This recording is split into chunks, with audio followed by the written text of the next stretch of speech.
Hi friends, నేనైతే కనుక ఈరోజు మీకు ఒక మంచి రెసిపీ అయితే చూపిస్తున్నాను.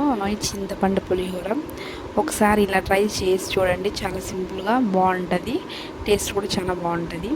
ముందుగా అయితే కనుక మనం ఒక పెద్ద నిమ్మకాయ సైజ్ అంత చింతపండును అయితే కనుక నానబెట్టుకొని దాన్ని అయితే కనుక మనం బాగా స్మాష్ చేసేసి దాన్ని అయితే కనుక మనము గుజ్జును మాత్రం సపరేట్ చేసి పెట్టుకుందాం. మనం ఒక గిన్నెలోకి దాంట్లోకి అయితే కనుక మనము సపరేట్ చేసుకున్న మనం చింత గుజ్జులోకి అయితే కనుక 1 టేబుల్ స్పూన్ పసుపు, 1 టేబుల్ స్పూన్ కారం పొడి, అంటే తగినంత ఉప్పు అయితే యాడ్ చేసుకుందాము.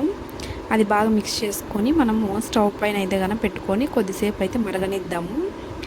అందులోకి అయితే కనుక 1 టేబుల్ స్పూన్ ఆయిల్ కూడా యాడ్ చేసి ఆయిల్ మళ్ళీ పైకి తేలేంత వరకు దీన్ని బాగా ఫ్రై చేసుకుందాము. ఇదంతా కానీ బాగా ఫ్రై అవ్వాలన్నమాట. మనకి ఇది ఆయిల్ అయితే పైకి సపరేట్ అవ్వాలి. నేను చూపిస్తాను చూడండి.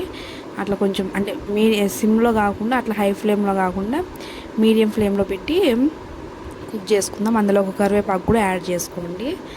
తర్వాత నెక్స్ట్ వేరే ఏదైనా కడాయి పెట్టుకొని మనము అందులోకి అయితే కనుక మనము కొద్దిగా ఆయిల్ అయితే పడుతుంది. కొద్దిగా ఆయిల్ వేసుకొని తర్వాత దాంట్లోకి ఆవాలు, జీలకర్ర, నేను అక్కడ చూపిస్తాను చూడండి, వేరుశనగలు, శనగగింజలు, తర్వాత వచ్చి కరివేపాకు, కొద్దిగా ఎండుమిర్చి అన్నీ యాడ్ చేసి ఇవంతా తాలింపు అయితే బాగా అయితే వేగనివ్వాలి.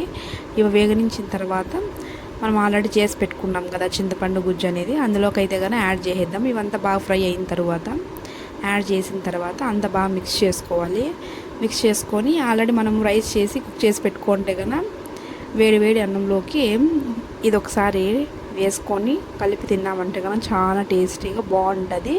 ఒకసారి ఇలా ట్రై చేసి చూడండి, చాలా బాగుంటుంది. ఇలా చేసి మనం స్టోర్ చేసి కూడా పెట్టుకోవచ్చు ఫ్రిడ్జ్లో.